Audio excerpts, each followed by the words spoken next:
Hey, sister. Hey, sister. Join me, Courtney Lewis, And me, Carley Ferguson, in our conversational podcast about everyday situations. You can count on us to tell it to you straight with our own sisterly spin. Consider this a phone call with your own Southern sisters as we discuss with you personal accountability, healthy relationships, managing responsibilities, and contributing to society. Each episode will consist of straight talk and a call to action. Your sisters are calling. Thanks for answering.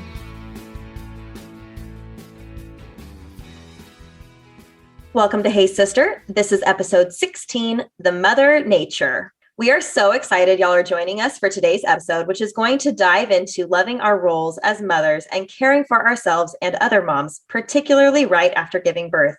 This is the second episode in our 4-part series this month on practical love for the girl in a whirl. Last week, we talked about establishing a couple personality profile in our episode on double dating.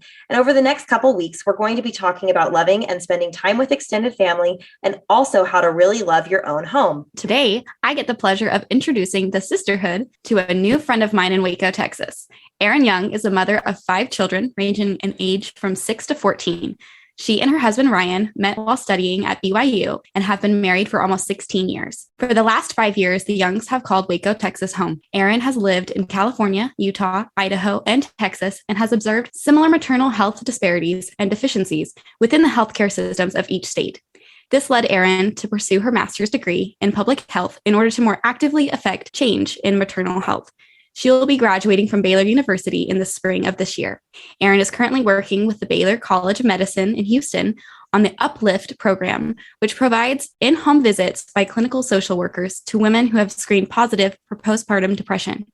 Erin is part of the McLennan County Healthy Women and Children's Coalition, specifically in the interconception work group. She has been involved in several projects and has presented at a continuing education course sponsored by the coalition. Erin has been invited to co-represent the county's coalition by serving on the Texas Collaborative for Healthy Mothers and Babies Committee. Erin also teaches undergraduate health and human behavior at Baylor University, with approximately 130 students each semester in her sections. Erin's participation in her church women's organization and her consistent interaction with women, especially new mothers, fuels her passion for maternal health. Her primary area of interest is labor and delivery and the postpartum period. In addition to academic pursuits and maternal health advocacy, Erin enjoys immersing herself in religious study, dating her husband, and watching her children participate in sports and music. Erin is most content when in nature and playing with her family. She's clearly the person cut out to shed some light on the mother nature today. Erin, welcome to Hey Sister. Thank you. Thanks so much for having me. It's such a privilege to be invited and to have this conversation with you. We're the ones that are so privileged today. We're so happy you're here. And clearly, from that introduction, you know so much about maternal love. Let's just dive right into it. I want to hear a little bit more about your family and about what all those big fancy words meant about your field of study. Could you talk about that a little bit more? Sure. Thank you, Carly, for that sweet little bio intro. So Ryan and I, we've been married for almost 16 years. We have our 5 kids. Ryan's a physical therapist, which has been a huge blessing in my maternal health for recoveries after giving birth.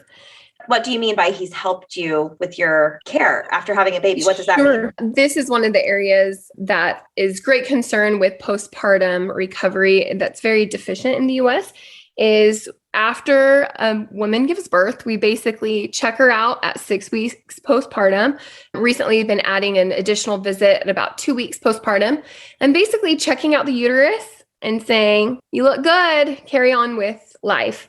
And as we all know, developing, growing a baby, giving birth to a baby involves a lot more than just one organ or just those specific reproductive organs. There's a lot more to recovery than just checking how contracted the uterus is and what stance it is sitting in the pelvis. One of the areas that really needs to have improvement in the health system is pelvic floor strength and helping all of the muscles go back in the right place. Having a physical therapist as a husband has helped me to know how to ease back into appropriate exercises postpartum. So everything's loose.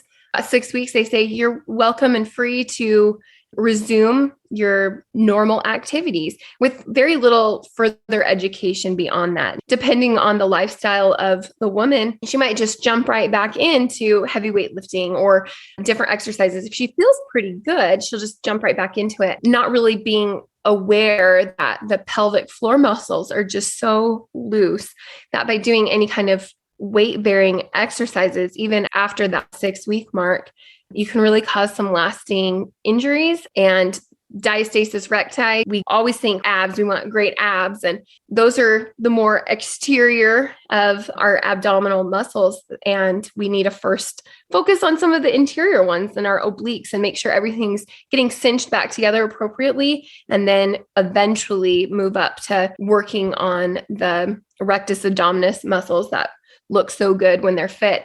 At first, I thought when he'd have me do these certain exercises, I thought these are so remedial. I'm stronger than this, but it ended up putting things back together so nicely that I haven't had major issues. I've been really appreciative of that and that education and care that I was able to get at home to help me be healthy. And sometimes we try to fix diastasis recti, but we don't address the pelvic floor muscles, and they really need to go hand in hand.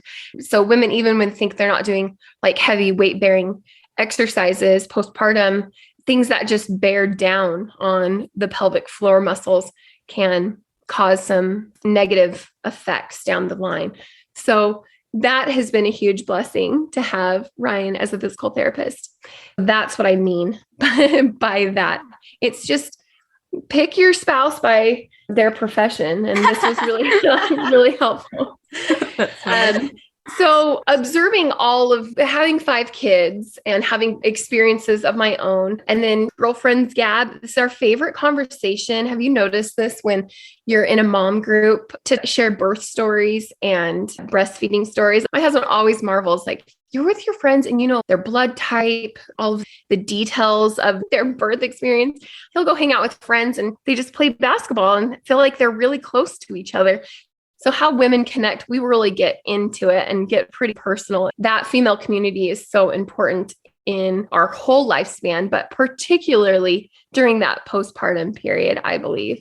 Throughout these conversations over the years, you hear the good and the bad and lots of wonderful stories. I think we often share the horror stories, but there's so many wonderful, empowering stories that we definitely want to get out there, especially to those who are entering this stage of life. But throughout these conversations, my own experience and my own experiences with medical field personnel and healthcare systems, I've noticed a trend in deficiencies that initially was just kind of annoying. We would comment on it and it was upsetting, but maybe not enough to make me leave my chosen field of work as a stay-at-home mom and get out there. And that evolved with some time and other experiences. But there's some issues that we've created over time in the US. We love it. It's always the opportunity cost. You improve some areas and a new area maybe suffers. I think the base can maybe be that loss of female community. While we've gained other opportunities in the world, we lose moments to gab over the fence and share our experiences. It's so important that we find ways of creating that community, whether through church or through PTA or our children's athletic events, and we're sitting on the sidelines and visiting. Women need women, and women help each other go through the challenges of our unique roles and lifespan and provide really the best education for one another, I feel. Totally. There was this disconnect maybe of information or knowledge that wasn't being passed on to the new moms.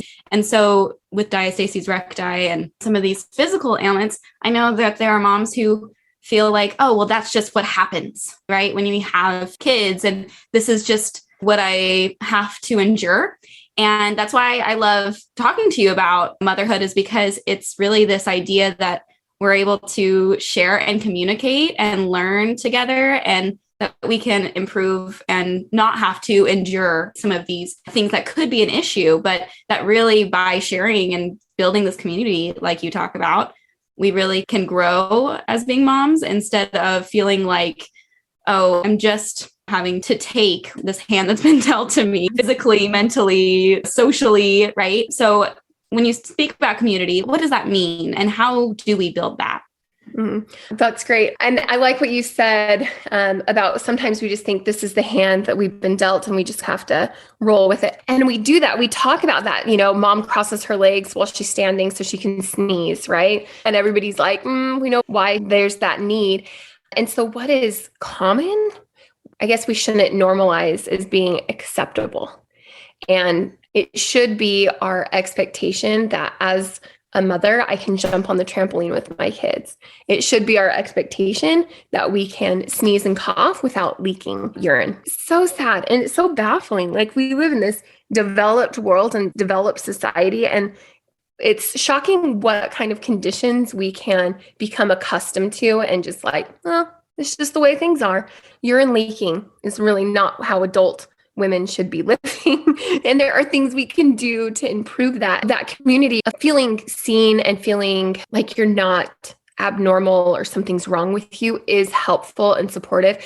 But we also need to push those conversations and say, well, I have that experience too, or I have that issue, but maybe we should watch each other's kids while we go and get help, right? And encourage one another to seek out ways of improving our health, mental, physical, whatever it may be, instead of creating this little black hole of like, acceptance. We're just going to live with it. Because it's so hard. It's so hard to take care of ourselves when you're balancing other appointments and things for your family. And sometimes we really do get the runaround because you have to see specialists and there's waiting lists and things like that. But trying to say, no, this is important, not only for myself, but this is for the greater good of my family, to make sure that I'm fully functional in all these areas. And creating community, what does that mean? It's just women who you connect to heart, where you feel seen, you feel like you can speak and not be, of course, judged, but not lectured to. I think when I think of my female community, I think of women who nurture me, who mother me. We all want to be mothered still, and not the way that we talk about mothering, like, she's mothering him like it's henpecked, but something derogatory. What mothering is a beautiful word. It's nurturing, it's lifting, it's seeing the best in people and try to extract that from them. That's what we want. And we all want to be mothered in some way from other women in our lives, that nurturing. I guess when we're speaking to our female community and dear friends, what I think about is validating experience, saying, yep, your kid is crazy, but they're wonderful, and noticing the good in somebody's life, validating, I understand you're struggling. You're also doing so good. And this is what I see. I hear you and I'm hearing what you're saying. But this is also my observation of you and your life and your family, and trying to sometimes point out the sunshine when we're just so focused on the clouds. That's part of it, validating that experience, and also not necessarily being so quick to offer advice, but instead volunteering experience, sharing experience. And I think that's a sign of a seasoned woman, seasoned mother. Like the older I get and the older my children get, the less inclined I am to offer any kind of advice, right? I'm like, nope, I can share my experience. And for potty training, there are 5 unique experiences. I'm not an expert on anything. Anybody who says they're an expert is probably selling you lies, right? Our experiences that we can share, and hopefully maybe that could be beneficial or make you not feel so alone. But sharing experience in a loving way that makes you feel after that exchange a little bit more hopeful and a little happier and a little rosier outlook in life. That's what female community really means to me. I love all of that so much. When you just said we all want to be mothered, I was like, yes, we do. I'm just like, we all do need mothers, whether it's your own mother, whether it's a friend who mothers you when you need that tender, loving care. That just really touched me when you said that. And speaking of giving advice versus sharing experience, I think that accepting somebody else's experience sometimes takes maturity on our part, because I feel like years ago, I would have heard somebody share an experience, and the immature Courtney would have heard somebody sharing an experience and thought, oh, their experience isn't exactly like mine. They don't know. I remember when we were going through infertility and people would try and give me some experience of hope. They weren't even trying to give me advice, but listening to somebody's experience, when they would say, I went through that and then I had this happen. And I would think, you don't understand my exact situation. Don't try and tell me your experience. And now the more mature me, which I'm still maturing, so there's probably still moments where I have these lapses of basic decency where I want to listen to somebody. But I guess what I'm saying is I love when people share experiences now. I might not have appreciated it as much 10 years ago, but now I understand and I can grow so much from when people share experiences. And it touches me differently because I do think there is a difference between somebody giving unsolicited advice and somebody giving an experience to help you feel validated and seen. And they're not trying to one up you when they share their experience. They're trying to connect with you. And I think that there is some of that that's been lost in this world where there's almost that barrier where if somebody starts to share an experience, you're like, whoa, you're oversharing, or whoa, you're trying to give me advice. And we need to be more welcoming of those shared experiences. Can I ask a silly question? Because I feel like y'all are both using this word that I'm very unfamiliar with. So I'm going to sound probably like a dumb here. But what is this diasecti rectum? Oh God. What are you saying? I think if you don't know the word, you probably do know what the look is. So the rectus abdominis, that's what we think of with like a six pack, the vertically striated muscles of the abdomen. And during pregnancy, everything stretches. And so you have that linea alba, the line where they connect, and you can get some separation there. And you'll have different tissues and organ things starting to protrude a bit, not holding everything in. Related to pregnancy, right above the belly button, you have kind of this protrusion, like a bubble that can occur. That's also like an umbilical hernia, but diastasis recti, you can look it up. Sometimes they call it this pooch. So it's just this widening of those muscles along that central line. That helps because I feel like that's not an issue, at least that I've noticed. Maybe I've had it and I didn't even notice it. I feel like most of my issues haven't been the vertical, but the horizontal parts of my body more. After birth, I've had some different experiences, but that is a new word to me. So I thought I'd just ask that. I do love everything you've said about the community and amen to all of it. I just needed to have that cleared up. And I don't know if any other sisters are listening to this feeling uneducated, but thanks for explaining that. It's hard because if you haven't heard about it before or don't know what it is, and you're just trying to work to try to get rid of this pooch that's not going away, it's not helping you. And so there are moms, especially now, I feel like we're talking about shared experience. There's this other side of the coin where we're seeing on social media everyone's best. So you also see mothers who are posting themselves looking all good so soon after giving birth. And then there are those that, without knowing what's going on with their body, are judging themselves to them. So they're seeing an experience, or just at least the facade, not knowing all the backstory. And not to say that anyone's posting with any malintent or anything like that. But sometimes it's hard because we're not making those real genuine connections and getting those experiences, but rather seeing someone else at their stage that they're at and not understanding why there's a disconnect for ourselves. A lot of moms go through that. We've just gone through this pandemic. I'm sure that really affects mothers and new mothers who are learning this new world, and also how their body is behaving postpartum, which nobody really prepares you for during the pregnancy. You talk about the baby, and then the baby comes out, and you talked about it. We have 1 6-week postpartum visit. And I've been in the waiting room of a 6-week postpartum visit with another new mom who was just really overwhelmed. And she didn't have a partner helping her, and she was wanting information. And I was like, I've got some Instagram accounts that I follow that kind of help. And it made me feel like, there's like so much I need to tell you and I can't get it out fast enough. But it really shouldn't be only on us. But it helps so much to have that community, just as you spoke about. Aren't those heartbreaking experiences when you're like, you don't have support? And I liked what you said. We're so focused on the baby and we love our babies and like, give me all the babies. But there's something that happens in pregnancy that all of a sudden mom becomes invisible. And we do this to ourselves too, because we're so excited about this developing life, but we're focusing on what to expect when you're expecting. And that's all of your concentration. And we love it and joy in it. But then nobody tells us what to expect. I remember right after giving birth to my first, I remember in the aftercare area being like, I was not taught this. Like nobody talked about this. Yes, I right? have no idea like what is going on. And I have a background in life sciences. I instructed in anatomy in undergrad. Feel very confident in this medical world and talking and orchestrating my health and the health of my children, like the healthcare support. And there were definitely things that were very surprising. And we don't talk about it enough. Breastfeeding, I feel like, was way harder than giving birth. And right after I gave birth, I was like, are we sure some of these things are natural? Where was this loss of information? Was something like not passed down?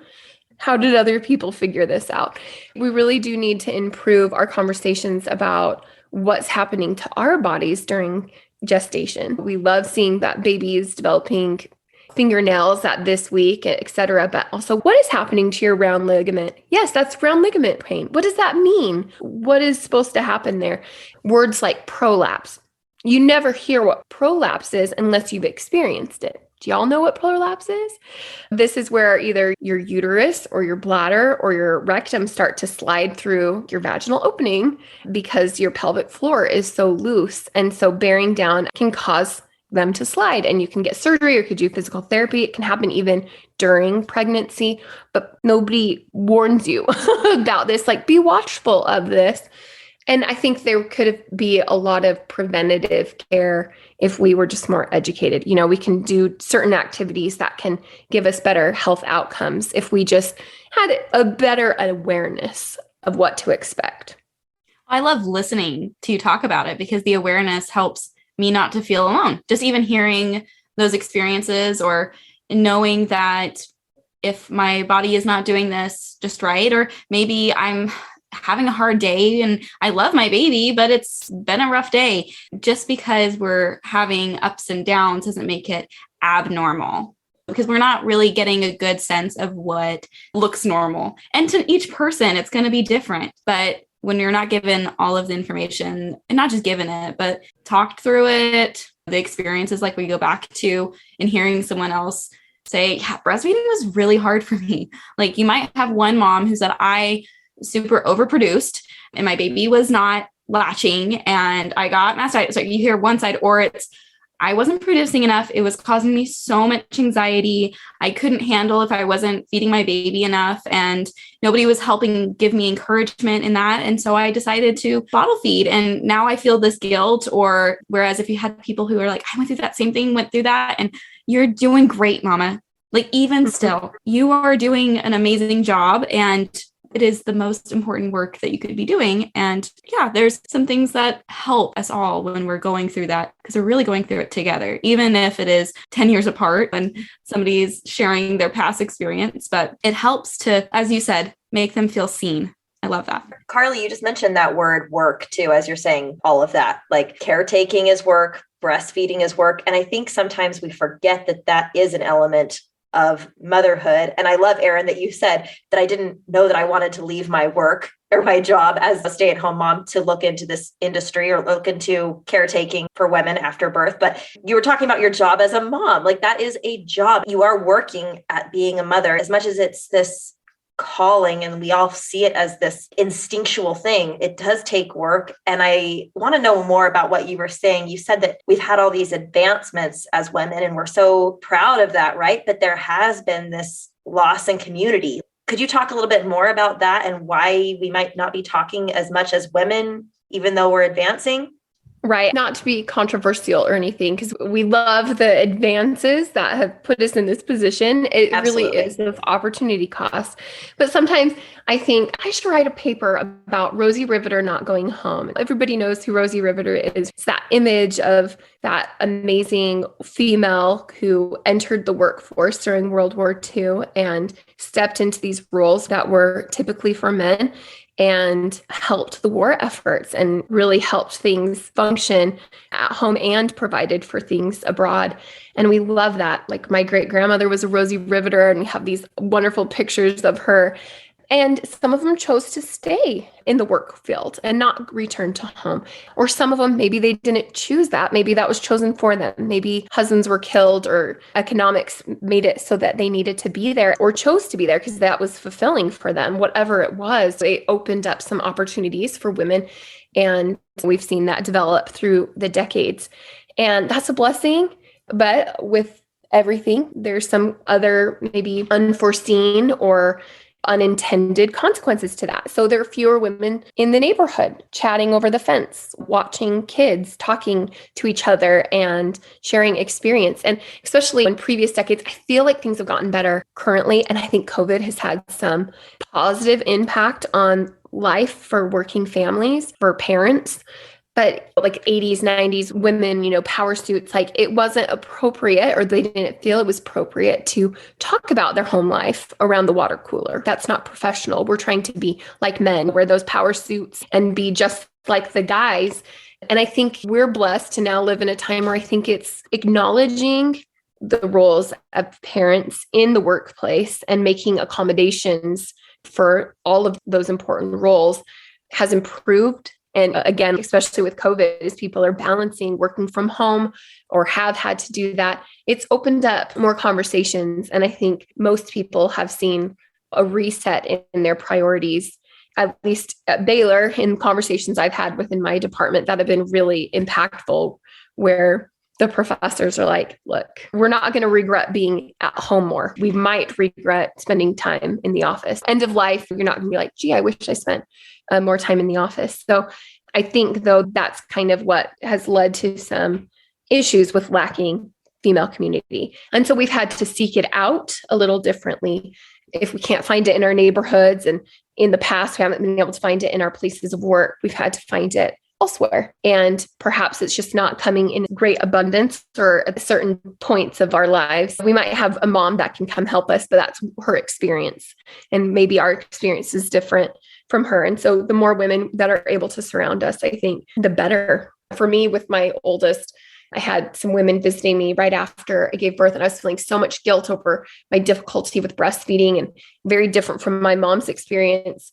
And this woman was like, just give your kid a bottle. I did. It was great. Things worked out, and I was like, oh, it just almost felt like it gave me permission. Before I would give her a bottle and I felt like I needed to announce to the world, this is breast milk.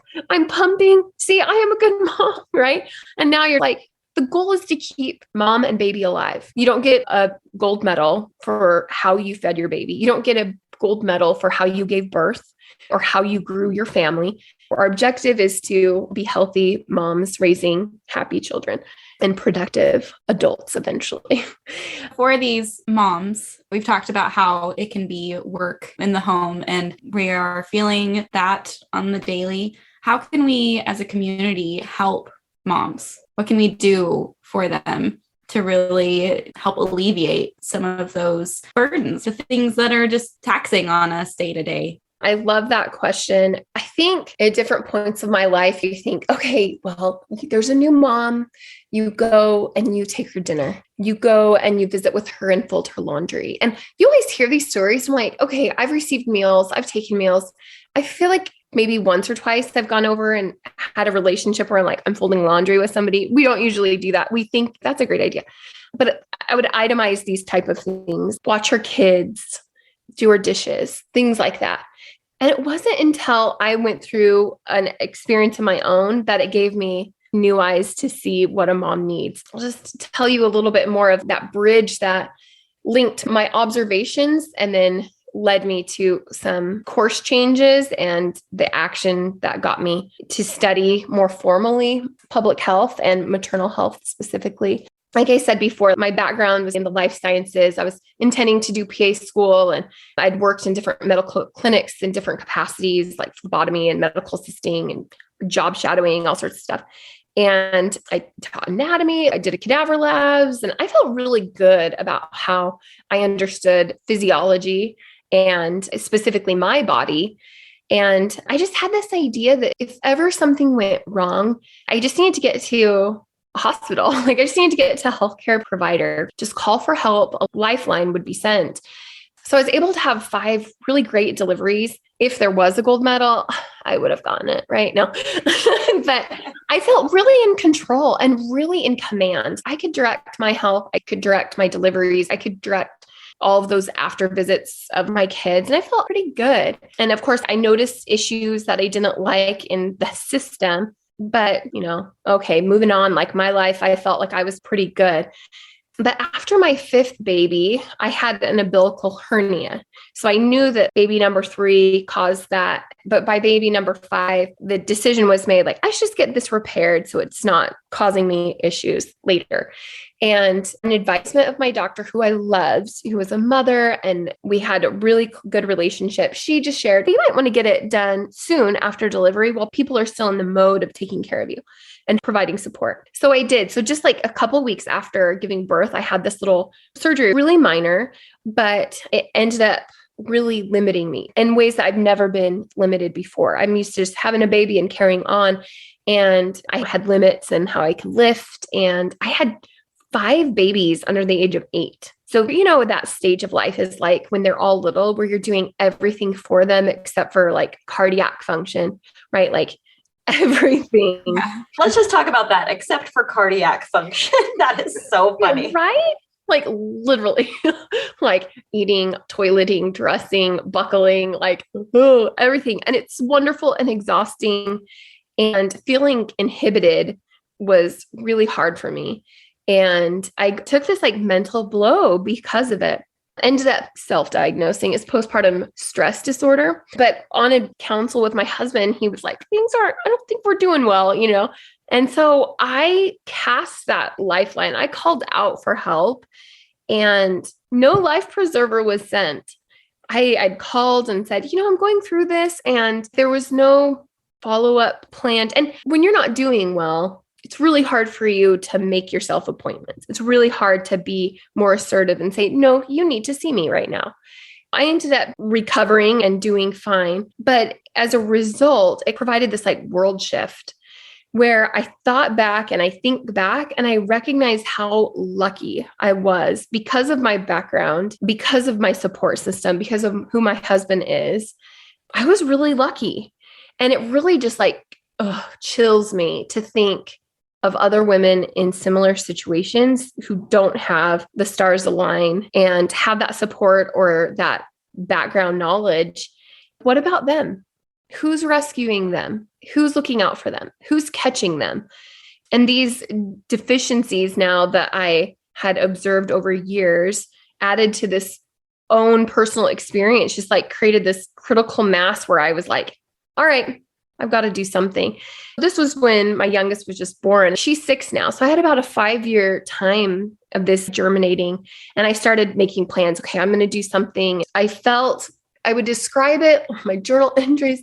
I felt like I was screaming underwater. Somebody help us. We don't have time for this. Somebody surely is going to be our advocate. Somebody's going to be in Congress. Somebody is going to be our voice. Somebody's going to have a mother or a sister that they know have gone through hard times postpartum and speak up and create change with the healthcare system, with policy. And during this time of my awakening to these issues more specifically, I at least wasn't aware of a movement that was trying to say, we need change in these areas.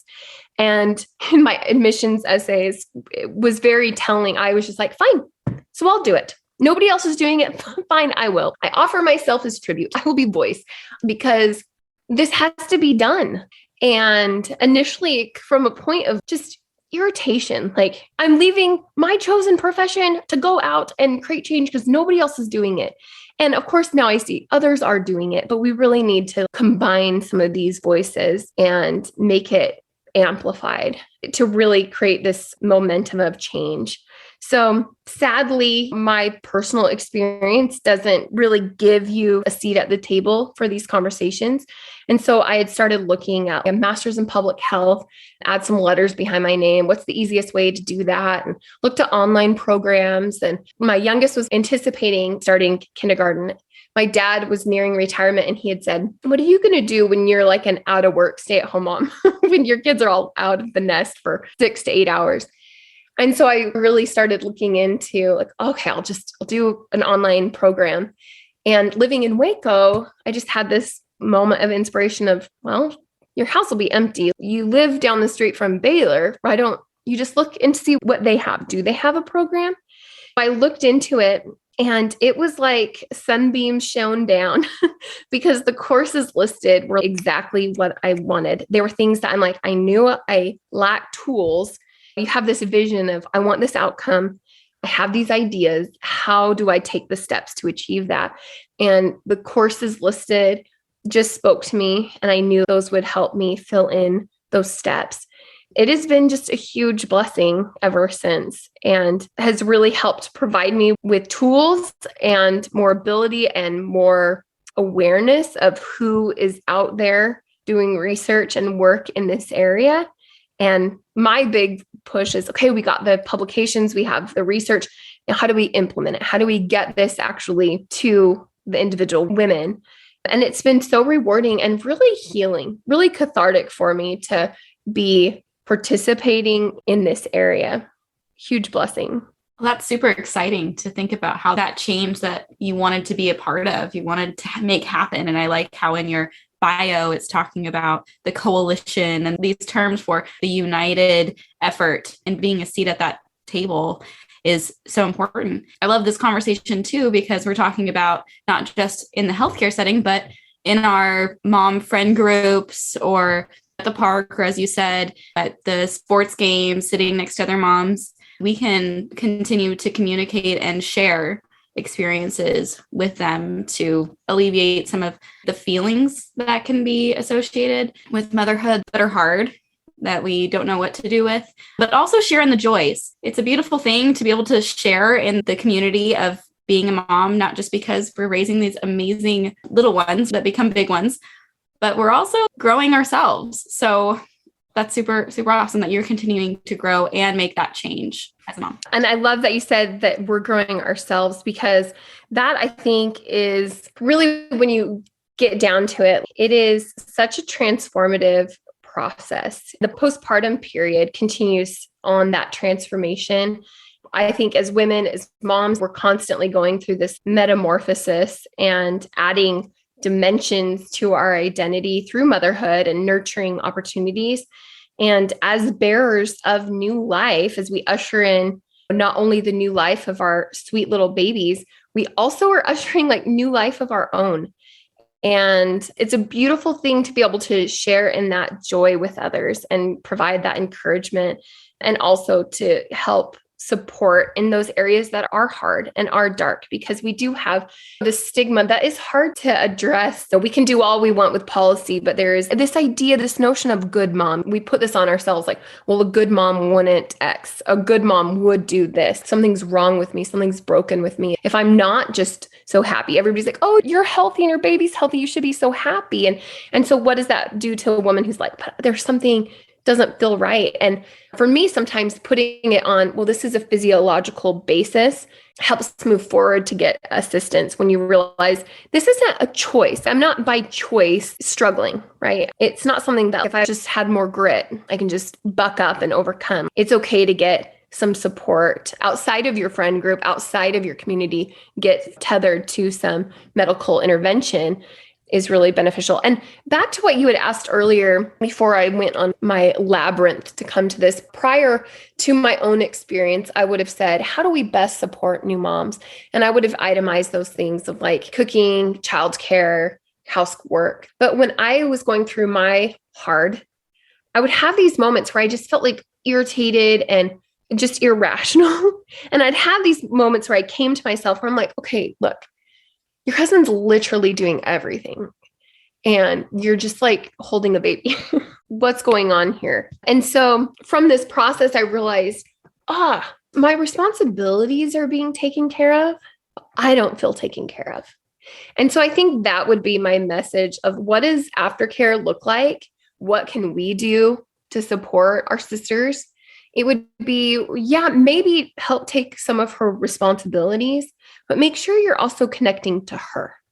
As friends or family members went through things afterwards, I was grateful in hindsight for my own awakening moment where I realized I can send in meals, but we also need to send in someone in addition to just sit with her and watch a movie, or just hold her baby, or just gab about things that aren't necessarily postpartum or motherhood related, maybe just shooting the breeze, but feeling that connection just as a person and not just as a person with all these hats.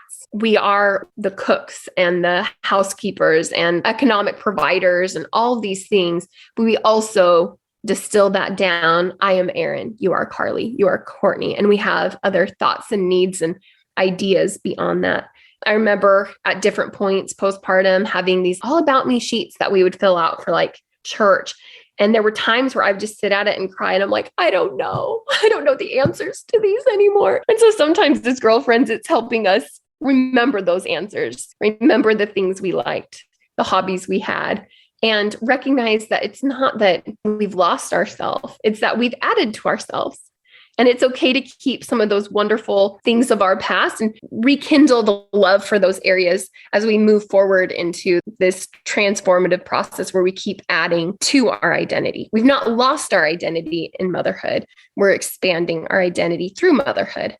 And it's wonderful and it's a celebration. And we really are in a unique position as other women to revel in this together. As you've shared that, I'm reflecting on a situation that I had years ago. It ties into your lifeline that you mentioned throwing out, but then also this whole element of there's that checklist where you think, I want to bring a meal, I want to do some cleaning, I want to do X, Y, or Z to make this mom's life easier.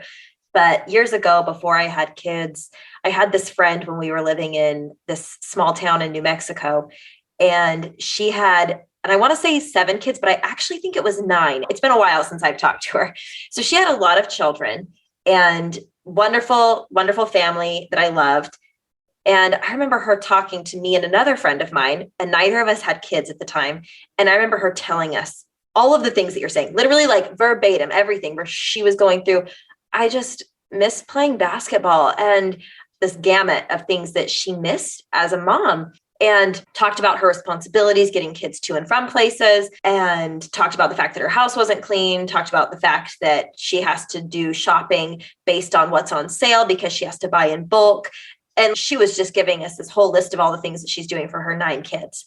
And I remember my friend and I left that conversation and we made this plan that we were going to go over to her house when she wasn't there, and we were going to enlist the kids that were at home to help clean her house. So we were there for an hour and a half and we helped clean the house. And I remember thinking, we are going to get that gold medal that you talked about, right? Like, we're going to get this gold medal. And then the end of the evening came and we didn't hear from her, or if we did hear from her, I don't even remember her like honestly caring that much. It wasn't something that really made a difference in her life. And here to me, I thought I just gave her an hour and a half of me enlisting her kids and we cleaned her house. And, you know, good job, Courtney. Like, I helped get this lady's house clean. My friend, I helped her out. And in reality, clearly what she needed was a friend. I hear everything you're saying. I'm like, she just wanted somebody to talk to. And I think I probably spent 15 minutes talking to her the day that she was telling us all that, but an hour and a half cleaning her house, what she could have used was an hour and a half conversation. Flip that on its head. I think about that now, and I wish so badly that I could go back and give her an hour and a half long hug.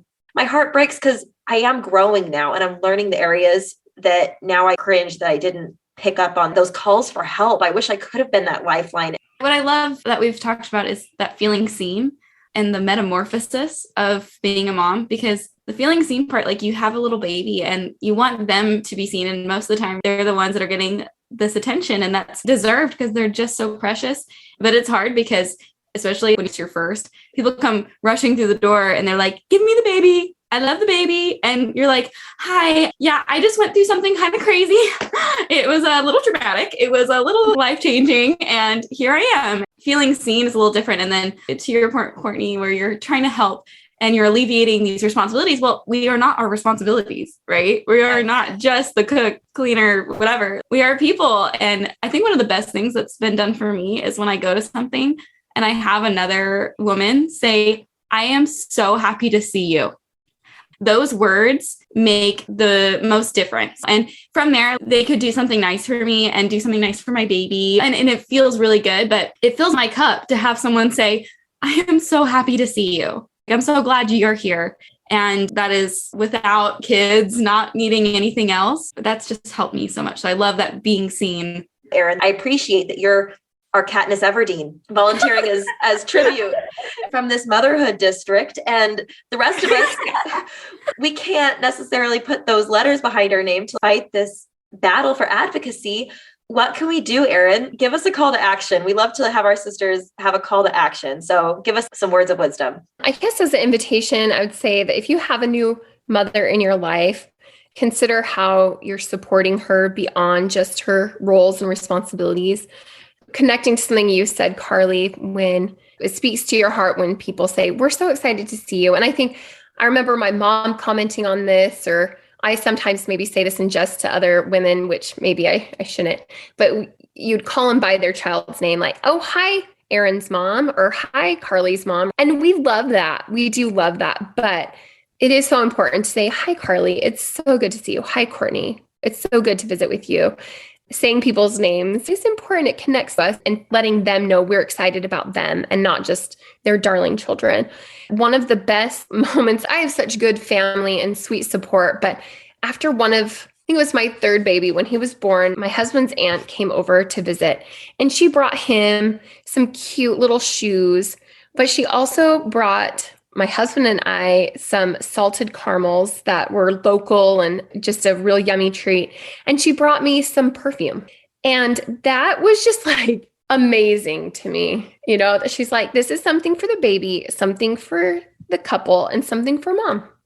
And I loved that. And my sister and I, after we have babies, we always have a hair appointment scheduled for soon after, or something to just help us feel put together a little bit. But a little like touch into our lives, back to how we feel a little bit more put together, a little normal. And what you had said, Courtney, about that friend, that if I could have just gone back and spent some time with her instead of cleaning her house, this has been something I've lamented forever. It's like you spend all day putting your house to right, and in an instant it's destroyed because you're living in it and you should be living in it.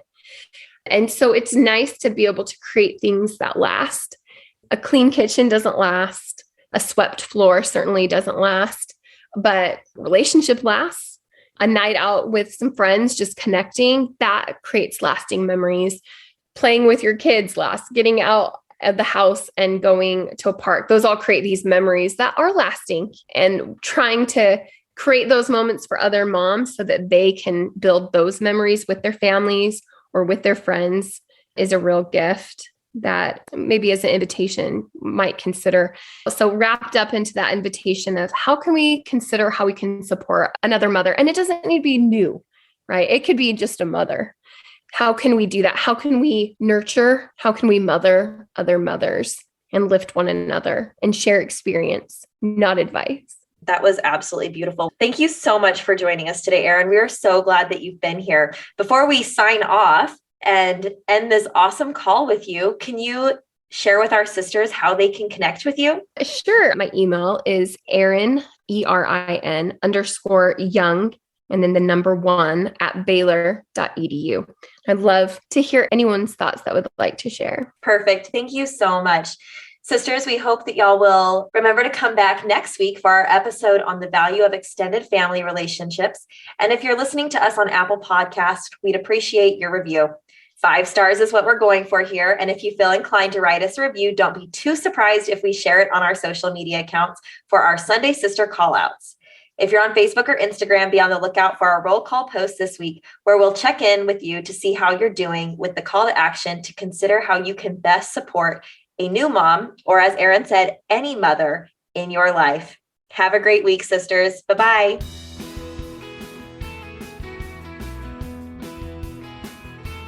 For years, a friend of mine, we'd discuss areas that we wanted to change in maternal health. I'd come up with different sites, like we're going to create this forum and all these things. And I kept toying with different ones, like more than a uterus. Like we love our uterus, but we are more than that. And now we know about Diastases recti. Yeah. I'm all dialysis rectum. What is that thing? I know you said dialysis rectum. I don't know what I said. It's fine. You guys, all I know is this is coming out on Valentine's Day. So happy Valentine's Day, sisters. Happy Valentine's Day.